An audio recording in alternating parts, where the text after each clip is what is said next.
Alright. Alright. Hello, everybody. This is Brics part 18. And, let's, jump right into it. So, we're starting, where I left off right here with the old rules and new constraints. So, let's start with the decay of before I begin, just so everyone knows. This is for research purposes. Because we're trying to understand Brics and how it's leading to World War III, and trying to just understand the situation of today. The decay in the liberal order and the assertion, excuse me, of the prerogatives of illiberal states within that order can be seen through these three crises. The Gaddafi regime in Libya, the Syrian civil war, and the dismemberment of eastern Ukraine. Now, in each case, the United States, played a role. They overcame Libya, but there was a stalemate in Ukraine and Syria. And the main reason of this was because of the illiberal states, Russia being one of them, reinterpreted the doctrine of non-interference and supported or tolerated its military intervention over U.S. protest. The U.S. was frustrated by the degree to which it was asked to obey the rules of the international order, even while Russia gleefully violated them. Okay, so like I said, Russia is not a good guy.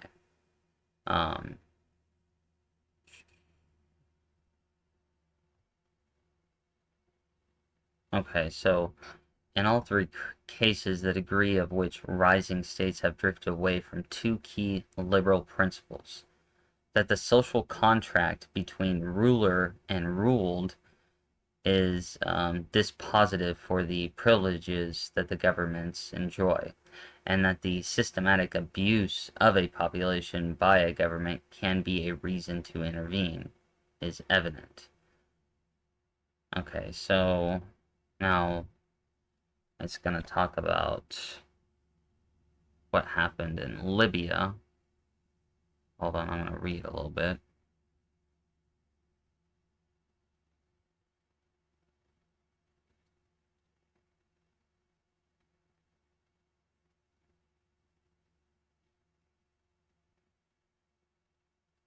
Okay. Okay, as evidence of a humanitarian crisis and Gaddafi's plans to attack Benghazi mounted, the leading powers of the post-Cold War liberal concert, the United States, the United Kingdom, and France, tabled and passed two UN Security Council resolutions against the Libyan government. The first, in 1970, was passed with unanimous support.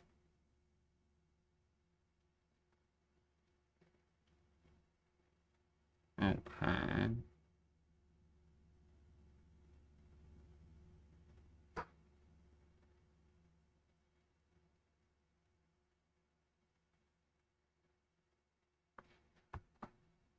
Hold on. Basically, it's just talking about the past and what Libya was.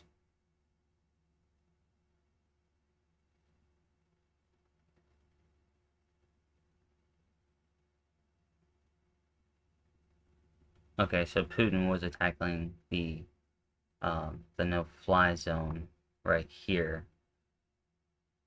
No, the no-fly zone was in 1970. He was attacking Resolution 1973.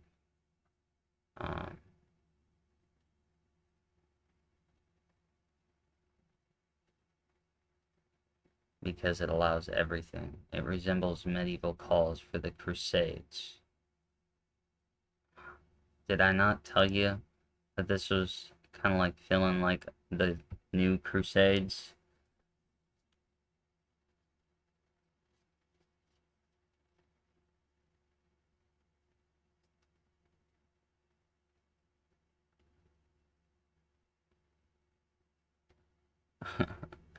And then India also attacked the West, warning that the absence of democracy or the rule of law cannot be a pretext for an intervention.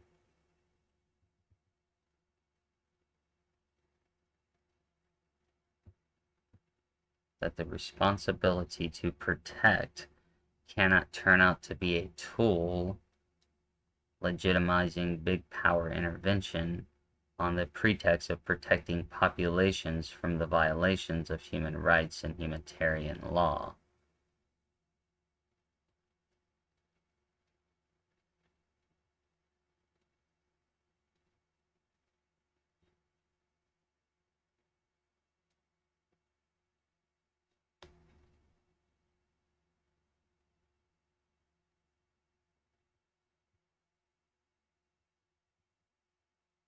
China warned that there must be no attempt at a regime change under the guise of protecting civilians, and instead that the responsibility to protect lies with governments rather than outside powers.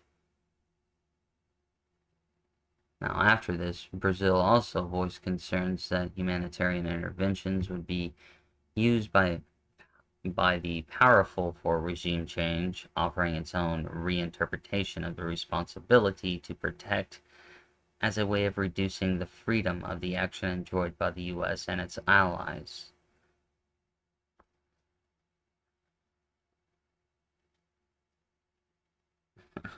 And then the United States responded that the words of India and Brazil during the Libyan crisis was not encouraging and was unexpected given their strong and proud democratic traditions. What is democratic these days, when even communism considers itself democratic?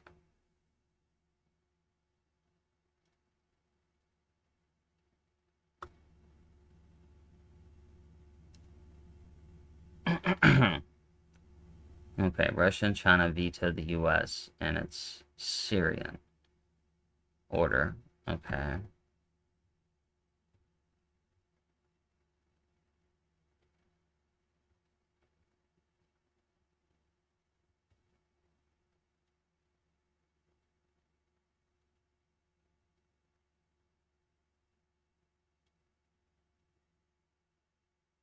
Okay. Putin took on the pages of the New York Times to chastise the United States for making armed interventions commonplace, and to call on the Obama administration to renounce the language of force and return to the path of civilized, diplomatic, and political settlement. Putin framed his attacks in terms of respect for a classical approach to international law, and positioned Russia and its allies as defenders of that system against the aggression of the powerful. China defended its vetoes by offering a narrow interpretation of the responsibility to protect, effectively saying that this responsibility exists only when the government has ceased to exist.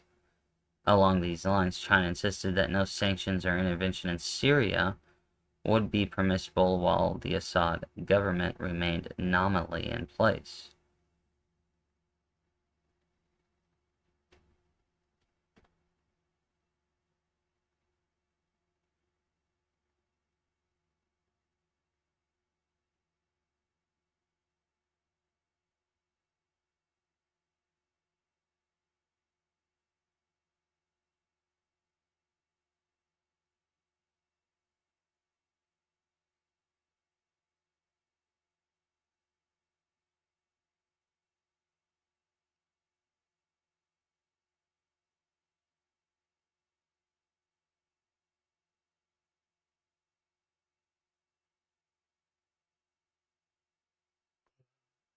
Okay.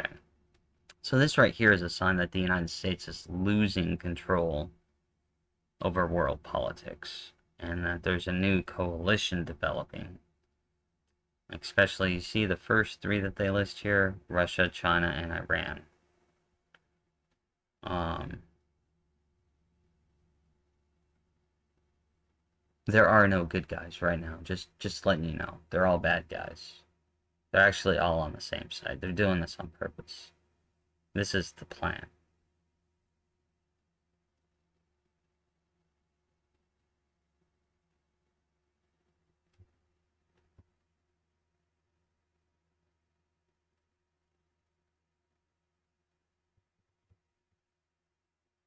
And I'm showing you, how they're doing it. They're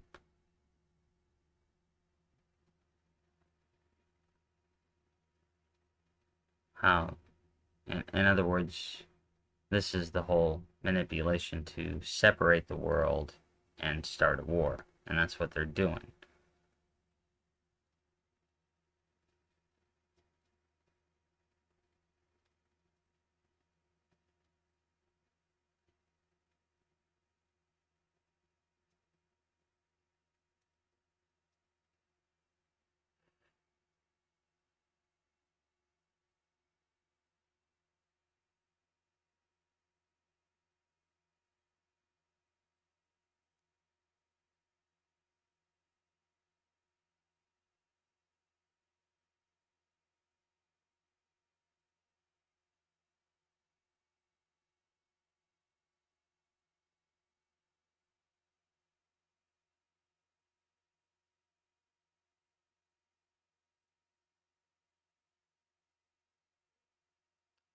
And then see how even Assad's regional enemies were vocalizing criticism of the United States.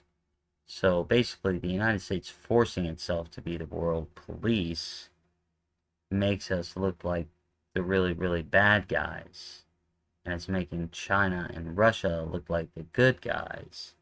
And China and Russia are not the good guys. Um, but it makes them look that way because of perspective. And a lot of the American people were kind of like not really told the truth about any of this.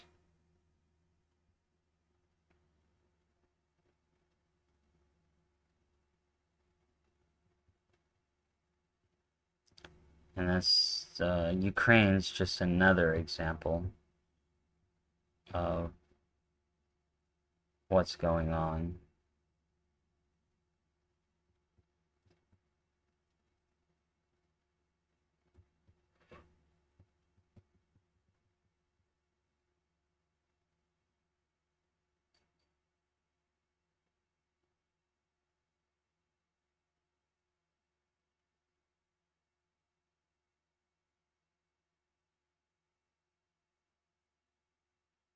And this is interesting.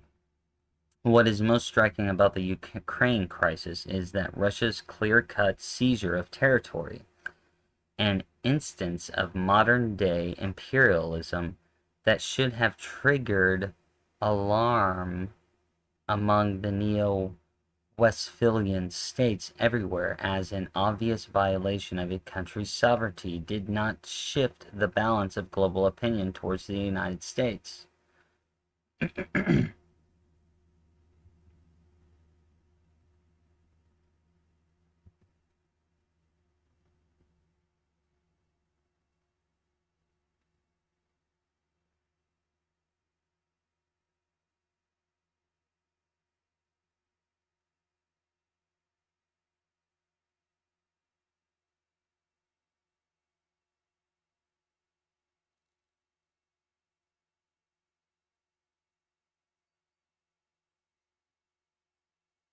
And even though it was a violation, India, Brazil don't care. It's kind of like, and this is where we're going now.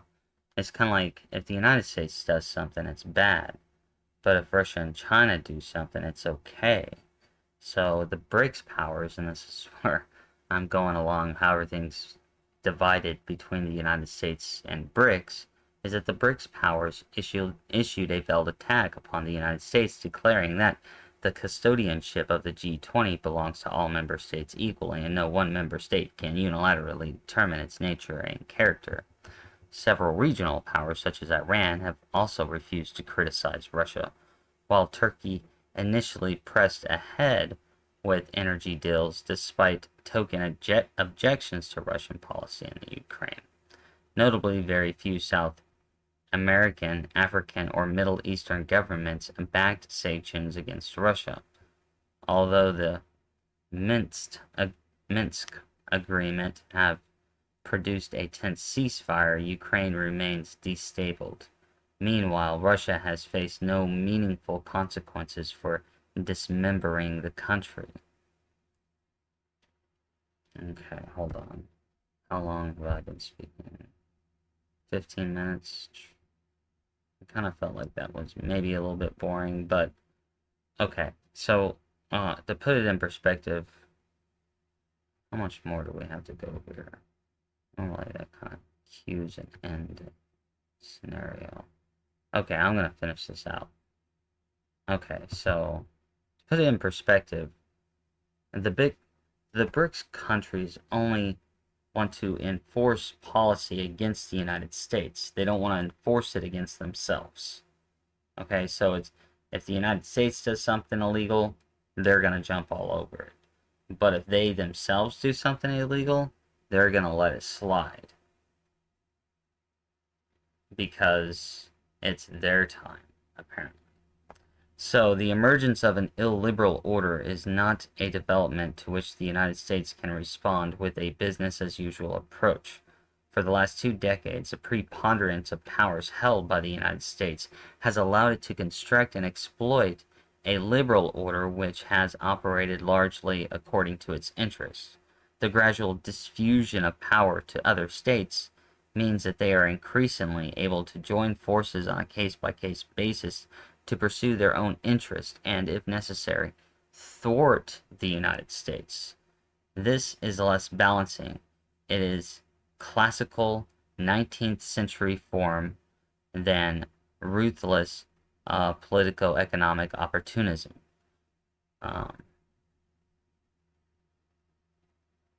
Okay, and here's some key things. Even though the United States retains many formal alliances, many allied states are less beholden to the United States than they once were, and are increasingly willing to join anti-US coalitions if necessary.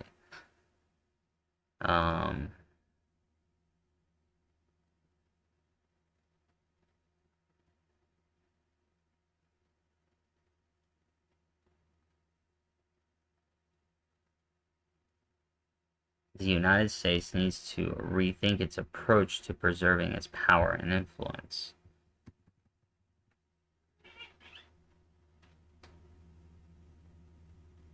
Okay, so it needs to disabuse itself of the lazy platitudes about leadership or the next American century that often dominate Washington's thinking about foreign policy.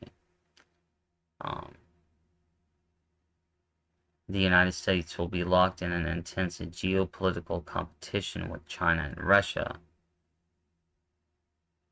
The military component of this competition may be limited, but the other elements of power, political, economic, and diplomatic, will play a role.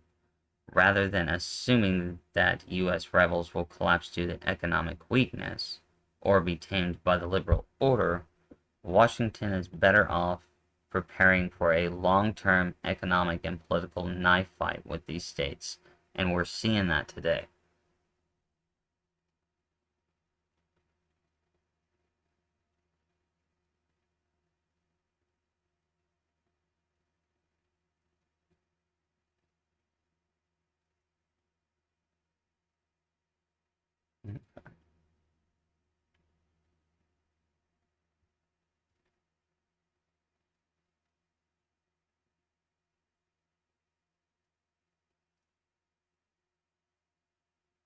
I'm reading.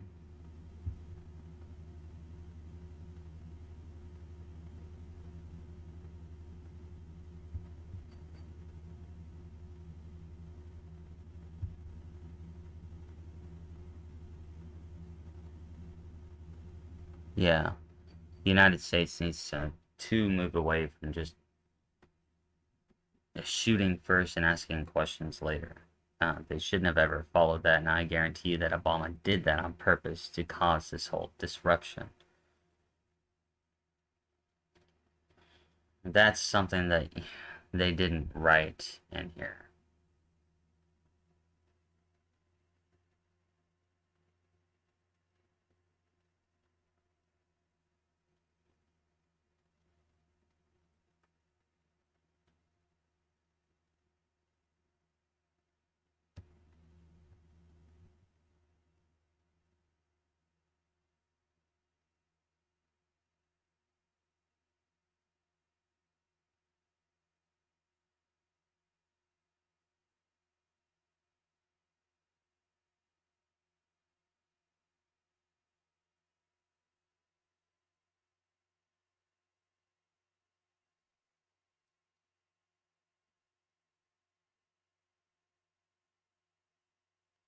And then it's just, what America's doing wrong, and it talks about the surveillance right here, how um, the last 2 decades have been the disfigurement of America's own liberal character through policies such as torture, extraordinary rendition, expanded government surveillance, and drone strikes outside war zones.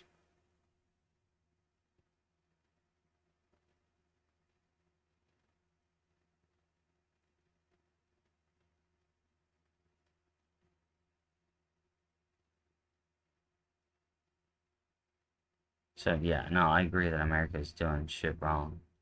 But they're doing shit wrong to cause the collapse on purpose so that Russia and China can act like they're the fucking hero when they're not.